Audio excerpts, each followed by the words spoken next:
So you might be wondering where the Automating Everything series went, because it's been 4 months since I've last done it. It's kind of just a few factors. First of all, I am a grad student currently. Second of all, my motivation to play Minecraft kind of comes in and out all the time. It really varies, so it's hard to keep it, consistent. And also, modded Minecraft is difficult, because it likes to be really fussy, and sometimes you will get mods that conflict or update and differentially update, and then you have no clue how to fix it.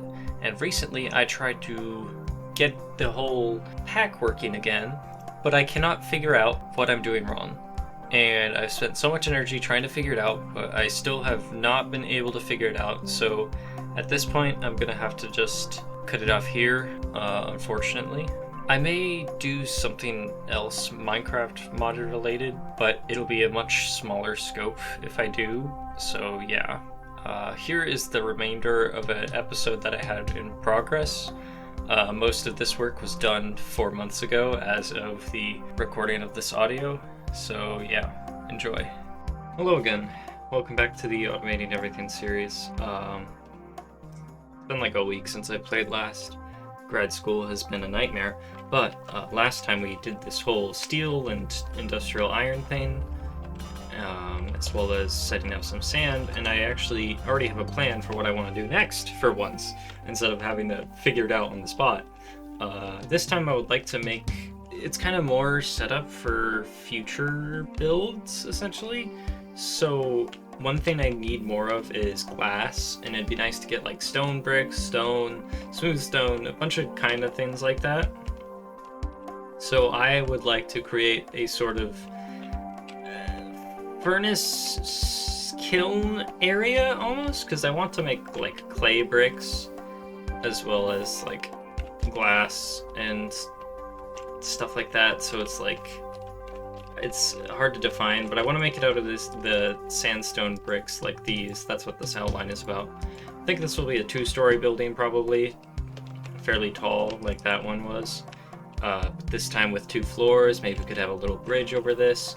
And this will basically become just a little alleyway with a staircase on the end here, probably. And hopefully that gives us a lot of room to go ahead and make like stone, glass, maybe sandstone even,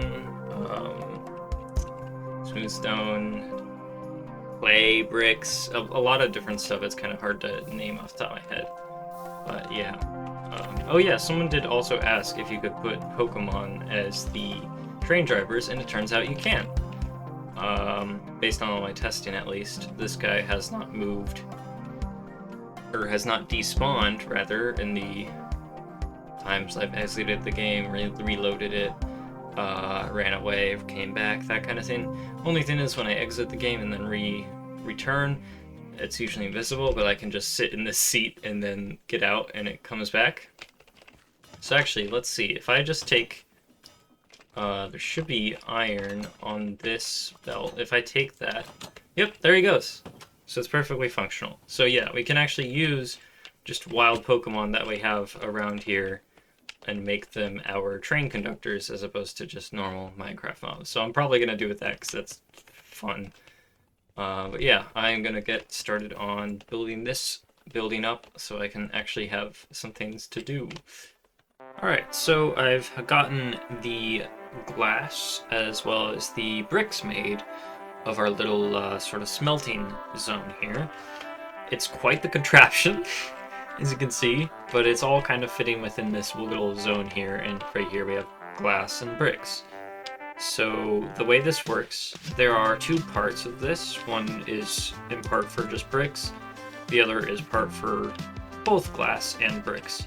So you have cobblestone generated up here, goes down these chutes into this drawer.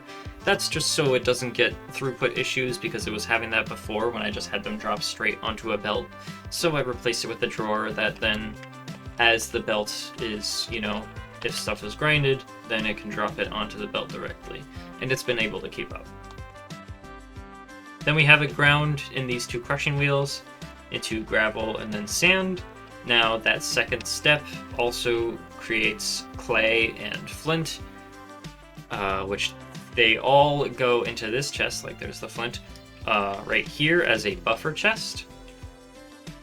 Now the products here, if this chest for whatever reason gets filled up, this comparator, it won't even completely fill up, it'll only partially fill up until it can turn on this redstone link, which then triggers that clutch with that redstone link to disable the mining, just so it's not running all the time, and it's only running when needed. We could probably do the same for a lot of these other bits, but I don't really feel like it, it's fine. Anyway, so yeah, we have sand goes this way, it goes further along onto this belt, which has a fan with lava below it that can smelt it down into glass, and that just goes straight into our drawer. But then the other way that this is split is this way. This is where the sand can get washed down into just clay.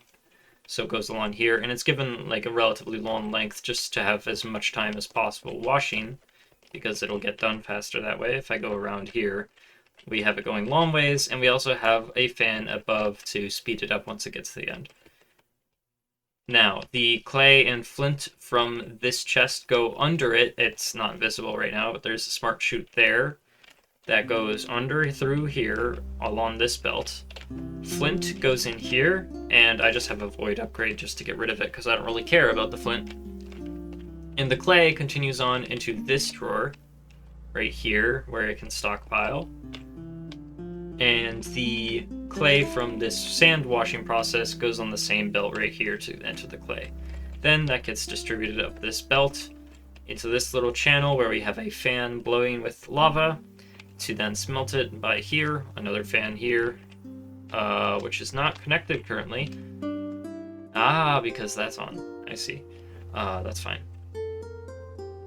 To smelt it down into bricks, and these bricks go into here, and then they can get compressed into brick blocks like that and go in there. Once again, we have a buffer chest up here, which with a comparator and some redstone and a redstone link, it'll prevent another way of generating clay. Because as you can notice, I didn't mention these crushing wheels that go straight into here as well. Well, we can generate clay as well from grinding down dripstone blocks, and we can generate dripstone blocks by using glowberry milk and lava here in a similar fashion as a cobblestone generator over there.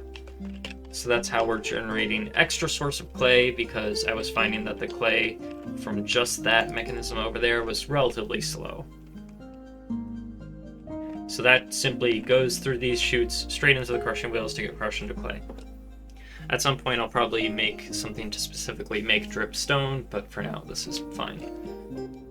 So yeah, that's kind of the basic process. It looks very complicated just because I've got a lot of moving parts in one spot, because I try to keep this as compressed as I could, but it's really nothing crazy. And now we have generation of bricks and glass, which should be useful for future building projects. Now this building is made of sandstone, so the next thing I would like to make, and you might have noticed here, is just sandstone, basically. So it's really simple. We'll have a cobblestone generator here, probably just a one cobblestone generator because we don't need sandstone all that often. It'll generate cobblestone that gets ground into gravel, then into sand, clay, and flintstone. I'll move the clay and flintstone somehow, assuming I don't just burn it, because honestly it might not be even necessary to keep. We'll see. And then it can get compressed similar to how that thing works up there with the bricks, just into sandstone, and it'll go right here. And then I'll have an access door here to access the back here if I need. So yeah, that's what I'm going to work on next, as well as probably making stone and smooth stone, because those are both smelted things. Yeah, smooth stone here, just because that's more kind of, you know, smeltery related things. So yeah, I would like to get those made. So you know how complicated the machine was before, right? Well, I might have made it a little worse. So we have the sandstone machine here. That's pretty normal. It's just a cobblestone generator with two drills that are slightly sped down into grindstones to make sand, clay and flint just gets burned right below here. Sand goes in here, gets pressed into the sandstone. This is, again, a buffer just so we can turn off the drills when it gets full, and it goes in here. The stone, however, instead of adding another module, I tried to make the most optimal use of the space I had. So what we have is this lava, which is currently smelting the bricks, is also used for a cobblestone generator right here with a drill here. That makes cobblestone that goes along this belt, and to here, where we have another fan blowing lava over it to smelt it down, goes down through a smart chute into another buffer, again, just for disabling the drills, and then going to the drawer here. So it's a lot more space efficient, if you will, because, I mean, you know, using less space, or more space in this tight area, which is nice to do when you can, just to keep it nice and optimized. But now it's kind of impossible to fit anything more in this small space, I think. If I do, it might break my brain. So we're gonna leave it mostly as is, unless I think of something I could do. But yeah, now the smooth stone and probably stone bricks is another one I actually want to make a fair bit of. Those will be over here, this zone. Because those are a lot easier, you just need cobblestone generator and like smelting. And that's kind of it. So that shouldn't be too difficult to do. So yeah, that's the next step. It might be able to do in like a line even. So yeah. Alright, so I might have lied a little bit. I've made more awful spaghetti here, but it fits in most of the space here. And now we have the smooth stone, cracked stone bricks, and stone bricks all being made right here, because that's just how it fit in. So, oh, get out of here. Alright, I might have just found out that my desktop audio may not have been recording properly, so it hasn't been recording Minecraft noises, but that's fine. Anyway, let's start with the smooth stone, because that's the simplest in here, if I can figure out my way to it. I can't even remember where it is. Where does this smooth stone come? Hello, Workpro. Where does the smooth stone come from? It comes from... Ah, right. Yeah, so this is... this is quite a messy system I've made, but it functions. So what I've done is I took advantage of some space that we had up here, above the line down there that we also used to do that. So what we have here is a simple cobblestone generator, as always, again, connected to a clutch that's connected to a redstone link, so on and so forth. That's normal. Goes along here, it gets smelted in the smooth stone, or like normal stone rather. Now that doesn't immediately get smelted into smooth stone, I believe, because of the way Create manages it. It won't continue smelting a thing, just because that'd be annoying. That also means we need to put it in a buffer and then smelt it again. So over here we have it smelted again into the smooth stone. That goes down this chute down into the barrel down there. That's simple. The rest of this, though? Good golly, did it take me a hot minute to get it all set up. So I fix a few more belts that haven't been dressed. Alright, so first of all, stone bricks. These are on this bottom layer here. There's kind of two layers to this. Well, we have normal cobblestone generator. I have it on a double this time, just because stone bricks are something I use often. Hello. It gets along here. I have a fan here and a fan. It's hard to see, but it's behind this chest here. If I hop above, there's a fan. I can't see it, but it's back there. So that doubles the rate at which it smelts. So then it gets smelted in the stone. Stone gets compressed into bricks. Bricks go again through a buffer with a comparator and so on before going into our drawer. The stone bricks have the extra complication of needing smelted, and I have, or sorry, the cracked stone bricks. Now, I'm making cracked stone bricks because they require smelting, and that's annoying.